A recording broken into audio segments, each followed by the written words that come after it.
ಮಂಗಳೂರು ಮನ್ನಗುಡ್ಡ ಬಳಿಯ ಗಾಂಧಿನಗರ 5ನೇ ಕ್ರಾಸ್ ಬಳಿ 6 ಮನೆಗೆ ಕಳ್ಳರು ಕಳ್ಳತನಕ್ಕೆ ಯತ್ನಿಸಿ 2 ಮನೆಗೆ ನುಗ್ಗಿ ಸುಮಾರು 6 ಲಕ್ಷ ರೂಪಾಯಿ ಕಳವು ಮಾಡಿ ಎಸ್ಕೇಪ್ ಆಗಿರುವ ಘಟನೆ ಬರ್ಕೆ ಪೊಲೀಸ್ ಠಾಣಾ ವ್ಯಾಪ್ತಿಯಲ್ಲಿ ನಡೆದಿದ್ದು ಪ್ರಕರಣ ದಾಖಲಾಗಿದೆ.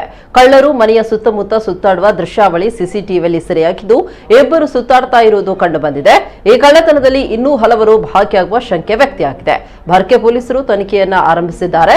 ನಗರದಲ್ಲಿ ಆಗಾಗ ದ್ವಿಚಕ್ರ ವಾಹನ ಮನೆಗೆ ನುಗ್ಗಿ ಕಳ್ಳತನ ಪ್ರಕರಣಗಳು ಜಾಸ್ತಿ ಆಗ್ತಾ ಇವೆ. ತಂಡವೊಂದು ವ್ಯವಸ್ಥಿತವಾಗಿ ಕಾರ್ಯನಿರ್ವಹಿಸ್ತಾ ಇದೆಯಾ ಎಂಬ ಅನುಮಾನ ದಟ್ಟವಾಗಿ ಕಾಡತೊಡಗಿದೆ. ಈ ನಿಟ್ಟಿನಲ್ಲಿಯೂ ಕೂಡ ಪೊಲೀಸರು ತನಿಖೆಯನ್ನು ಆರಂಭಿಸಿದ್ದಾರೆ.